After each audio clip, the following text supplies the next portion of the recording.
Hi everyone, it's Karen. Welcome back to my channel. If you're new, welcome, and I hope you'll consider subscribing and joining me on this journey, this weight loss journey and this intermittent fasting journey.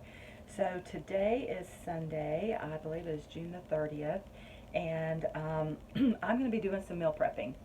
So I want to prepare some things to both break my fast. I'm doing a 20-hour fast with a 4-hour eating window from 4 to 8 p.m.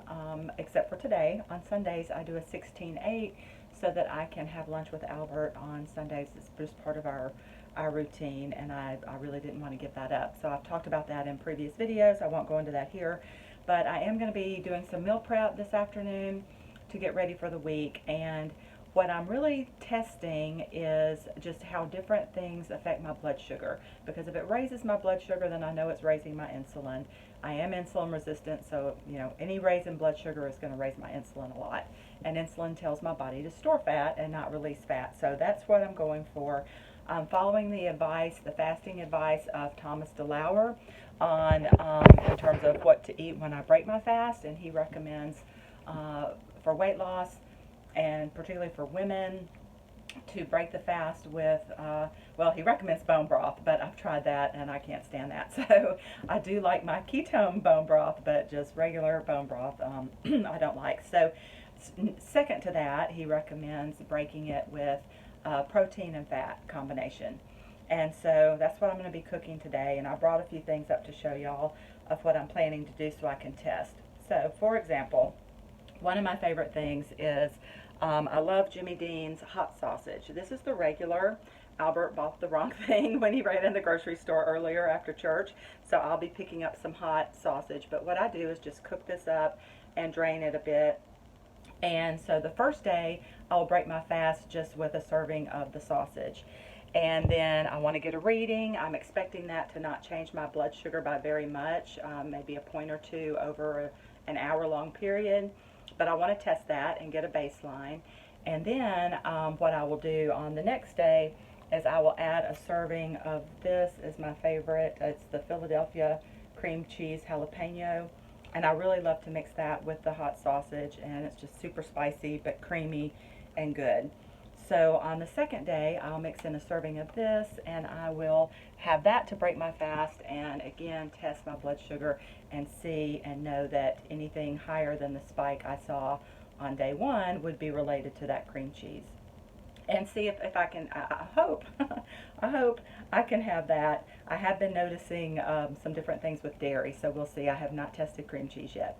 So that will be one thing I'm meal prepping, is the sausage. Another thing I'll be meal prepping is I'm going to make a batch of my tuna salad.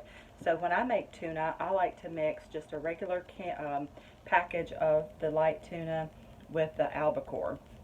So I mix those together. I add the mayonnaise and some seasonings. I typically add just some Mrs. Dash Original.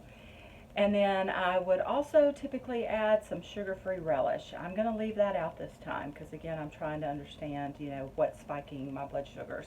So I'm going to make up a batch of the tuna with my Primal Kitchens mayonnaise, and it doesn't have soybean oil, and then the seasonings. So that'll be the second thing that I meal prep. And then the last thing I'm going to meal prep is some taco meat. So I've got, I usually buy the 80-20, but Albert bought the 90-10, so I'll go with that. But I'm going to brown up the ground beef.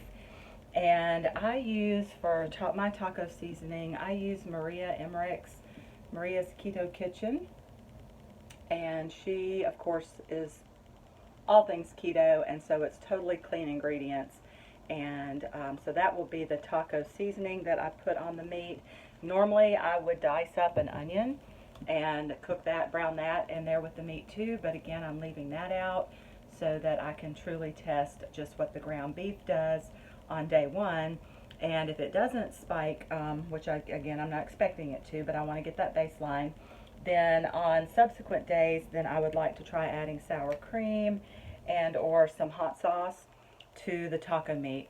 And I'm going to leave off cheese for now. I have done some testing already with cheese, and I know that is spiking my blood sugar a bit. So I have not tested sour cream or the condiments. So that's kind of my plan. I'm just going to fix those three things.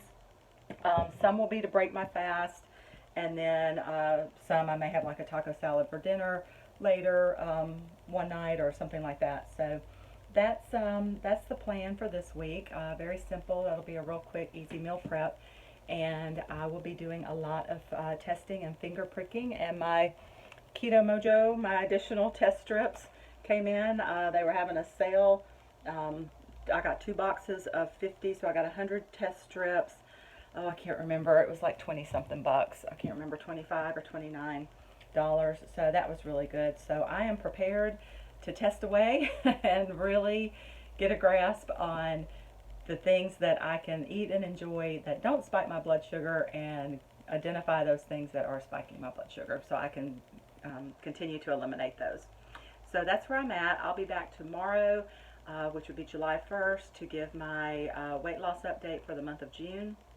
And I guess that's it for now. So thanks for joining. Take care, and God bless.